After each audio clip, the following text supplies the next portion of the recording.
গাজায় বর্বরতার বিরুদ্ধে ম্যাক্রোর হুঙ্কার, গ্রেফতার এড়াতে নেতানিয়াহুর অদ্ভুত কাণ্ড।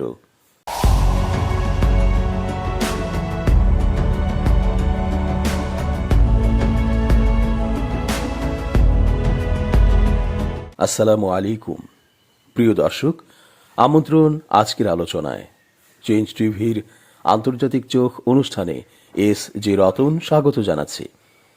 ফিলিস্তিনের গাজাতে সাম্প্রতিক বর্বর হামলায় নির্মম সেই দৃশ্য কারো চোখ থেকেই সরানো যাচ্ছে না, যেখানে দেখা যাচ্ছে বিমান হামলায় ক্ষেপণাস্ত্রের আঘাতে উড়ছে শহীদদের ছিন্ন ভিন্ন দেহ, যেখানে নারী ও নিষ্পাপ শিশুদেরও দেহ রয়েছে।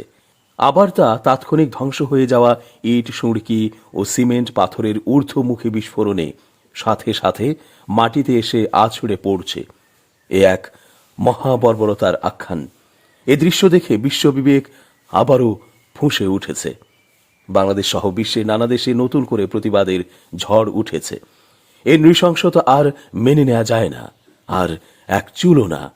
পশ্চিমাদের দোসর রাষ্ট্র ফ্রান্সও আর মুখে কুলুপ এঁটে বসে থাকতে পারল না। তারা স্পষ্ট জানিয়ে দিয়েছে গাজার পক্ষে তাদের অবস্থান। ইসরায়েলের এহেন নির্মম, নির্দয়, অমানবিক হামলার বিরুদ্ধে হুঙ্কার দিয়ে প্রতিবাদ জানিয়েছেন প্রেসিডেন্ট ইমানুয়েল ম্যাক্রো। পাশাপাশি অবরুদ্ধ গাজা উপত্যকায় নিরীহ ফিলিস্তিনিদের ওপর ইসরায়েলের অব্যাহত হামলার নিন্দা জানিয়েছেন তিনি।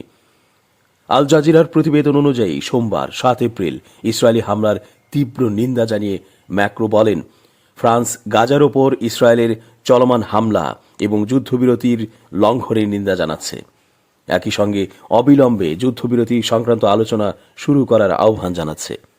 তিনি বলেন, আমরা জোরপূর্বক কোনো জনগোষ্ঠীকে তাদের নিজ ভূমি থেকে উচ্ছেদ, গাজা উপত্যকা বা পশ্চিম তীর দখল এসবের বিরুদ্ধে অবস্থান নিয়েছি। মিশরের প্রেসিডেন্টের সঙ্গে কায়রোতে এক যৌথ সংবাদ সম্মেলনে ম্যাক্রো আরও বলেন, গাজার ওপর ইসরায়েলি আগ্রাসন আন্তর্জাতিক আইনের চরম লঙ্ঘন এবং এটি পুরো অঞ্চলের নিরাপত্তার জন্য সরাসরি হুমকি।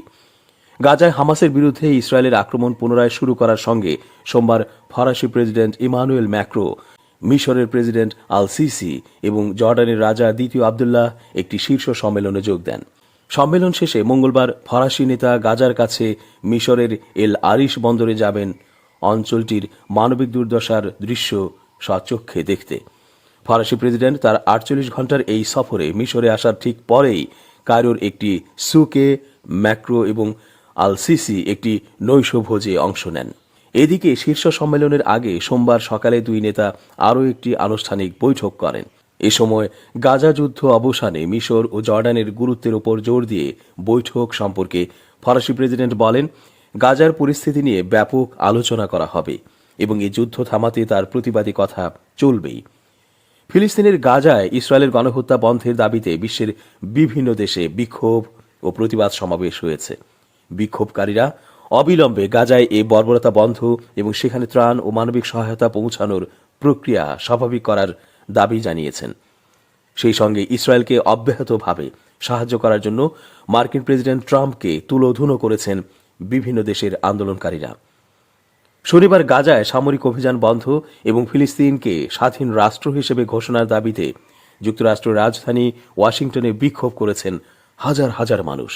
এই বিক্ষোভকারীদের মধ্যে মুসলিম, খ্রিস্টানদের পাশাপাশি অনেক ইহুদি শান্তিকামী সংস্থার প্রতিনিধিরাও ছিলেন। মার্কিন সংবাদ মাধ্যমগুলোর বরাত দিয়ে তুরস্কের রাষ্ট্রায়ত্ত বার্তা সংস্থা আনাদুলু এজেন্সি জানিয়েছে, Palestinian youth movement, the people's forum, Jewish voice for peace, Ansar coalition সহ 3 শতাধিক সংস্থার উদ্যোগে হয়েছে এই মিছিল।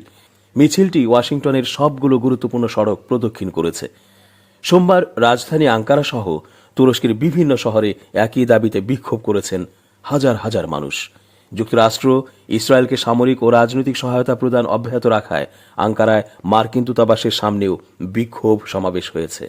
এ সময় তারা জর্ডান নদীর তীর থেকে ভূমধ্য সাগর পর্যন্ত স্বাধীন ফিলিস্তিন চাই, মার্কিন সাম্রাজ্যবাদ নিপাত যাক, ইসরায়েলের দখলদারি নিপাত যাক ইত্যাদি স্লোগানও দিয়েছেন। সবচেয়ে বড় বিক্ষোভ মিছিল হয়েছে মরক্কোতে। উত্তর আফ্রিকার এই দেশটির রাজধানী রাবাতে গেল রোববার গাজায় সামরিক অভিযান বন্ধের দাবিতে বিক্ষোভ মিছিল করেছেন লক্ষাধিক মানুষ। এ সময় তারা ইসরায়েলের পাশাপাশি যুক্তরাষ্ট্রের প্রেসিডেন্ট ডোনাল্ড ট্রাম্প এবং তার নেতৃত্বাধীন প্রশাসনের বিরুদ্ধেও স্লোগান দিয়েছেন তারা। বিক্ষোভে যোগ দেওয়ার জন্য কাসাব্লাঙ্কা শহর থেকে রাবাতে এসেছিলেন মোহাম্মদ তৌসি। কাতার ভিত্তিক সংবাদ মাধ্যম আল জাজিরাকে তিনি বলেন, এখন আর এটা যুদ্ধের পর্যায়ে নেই। ইসরায়েল গাজাকে মানচিত্র থেকে মুছে ফেলার চেষ্টা করছে, আর তাদেরকে প্রশ্রয় দিচ্ছে ট্রাম্প প্রশাসন। জো বাইডেনের সময়ে গাজার ধ্বংসযজ্ঞ সম্পর্কে রাখঢাক করা হয়েছিল, কিন্তু এখন ট্রাম্পের সময়ে সবকিছুই খোলামেলা। বিভিন্ন ব্যানার ও প্ল্যাকার্ড হাতে জার্মানির বার্লিনেও বিক্ষোভ হয়েছে। ফিলিস্তিনের প্রায় 18,500 শিশুর প্রাণ নিয়েছে ইসরায়েলি বাহিনী। এছাড়াও 2 শতাধিক সাংবাদিককে হত্যা করা হয়েছে। এসব তথ্য দিয়ে প্ল্যাকার্ড বানিয়ে ফিলিস্তিনের প্রতি সংহতি জানিয়েছেন বার্লিনের শত শত নারী পুরুষ। বিক্ষোভে ইসরায়েলের হামলার তীব্র নিন্দা ও প্রতিবাদ জানিয়ে নেতানিয়াহু সরকারের ব্যাপক সমালোচনা করা হয়েছে। 2023 সালের অক্টোবর থেকে গাজায় অভিযান শুরু করে আইডিএফ। ওই বছর 7 অক্টোবর ইসরায়েলের ভূখণ্ডে ঢুকে অতর্কিত হামলা চালায় গাজা উপত্যকা নিয়ন্ত্রণকারী সশস্ত্র রাজনৈতিক গোষ্ঠী হামাসের যোদ্ধারা। এলোপাতাড়ি গুলি চালিয়ে 1200 জনকে হত্যার পাশাপাশি 251 জনকে জিম্মি হিসেবে ধরে নিয়ে যায় তারা। জিম্মিদের মুক্ত করতে ওই দিন থেকেই গাজায় অভিযান শুরু করে ইসরায়েলি বাহিনী। 15 মাসেরও বেশি সময় ধরে টানা অভিযান চালানোর পর যুক্তরাষ্ট্র ও মধ্যস্থতাকারী অন্যান্য দেশগুলোর চাপে বাধ্য হয়ে গত 19 জানুয়ারি গাজায় যুদ্ধবিরতি ঘোষণা করে ইসরায়েল। কিন্তু বিরতির 2 মাস শেষ হওয়ার আগেই গত 18 মার্চ থেকে ফের গাজায় সামরিক অভিযান শুরু করে আইডিএফ। দ্বিতীয় দফার এই অভিযানে গত 15 দিনে গাজায় নিহত হয়েছেন 1000-এরও বেশি ফিলিস্তিনি। যে 251 জন জিম্মিকে হামাসের যোদ্ধারা ধরে নিয়ে গিয়েছিল, তাদের মধ্যে এখনও অন্তত 35 জন জীবিত রয়েছে বলে ধারণা করা হচ্ছে। আইডিএফ ঘোষণা দিয়েছে যে সামরিক অভিযানের মাধ্যমে তাদের উদ্ধার করা হবে। জাতিসংঘ ও আন্তর্জাতিক সম্প্রদায়ের পক্ষ থেকে এ পর্যন্ত বেশ কয়েকবার গাজায় সামরিক অভিযান বন্ধের জন্য ইসরায়েলের প্রধানমন্ত্রী বেনিয়ামিন নেতানিয়াহুকে আহ্বান জানানো হয়েছে। ইতোমধ্যে জাতিসংঘের আদালত নামে পরিচিত ইন্টারন্যাশনাল কোর্ট অব জাস্টিস অর্থাৎ আইসিজেতে ইসরায়েলের বিরুদ্ধে গণহত্যার মামলাও দায়ের করা হয়েছে এবং নেতানিয়াহুর বিরুদ্ধে গ্রেপ্তারি পরোয়ানাও জারি হয়েছে। তবে নেতানিয়াহু স্পষ্টভাবে জানিয়েছেন, হামাসকে পুরোপুরি দুর্বল ও অকার্যকর করা এবং জিম্মিদের মুক্ত করা এই অভিযানের লক্ষ্য, এবং লক্ষ্য পূরণ না হওয়া পর্যন্ত অভিযান চলবে গাজায়। তবে ইসরায়েলকে নাড়িয়ে দেওয়ার মতো সক্ষমতা আছে বলে দাবি করেছে ফিলিস্তিনি স্বাধীনতাকামী সশস্ত্র সংগঠন হামাস। ইসরায়েলের আশদাদ ও আশকেলনে গেল 6 এপ্রিল রোববার রাতে 10টি রকেট নিক্ষেপের পর সংগঠনটির মুখপাত্র জিহাদ তহা আল জাজিরাকে দেয়া এক সাক্ষাৎকারে এ দাবি করলেন। সাক্ষাৎকারে জিহাদ বলেন, ইসরায়েলের গণহত্যার বিরুদ্ধে আন্তর্জাতিক সম্প্রদায় নিষ্ক্রিয় ভূমিকা পালন করছে। তিনি বলেন, ফিলিস্তিনে যুদ্ধাপরাধ করছে ইসরায়েল। দেশটির ফ্যাসিস্ট সরকার এই হত্যাযজ্ঞ চালাচ্ছে। এর বিরুদ্ধে প্রতিরক্ষার জন্যই আশদাদ ও আশকেলনে হামলা করা হয়েছে।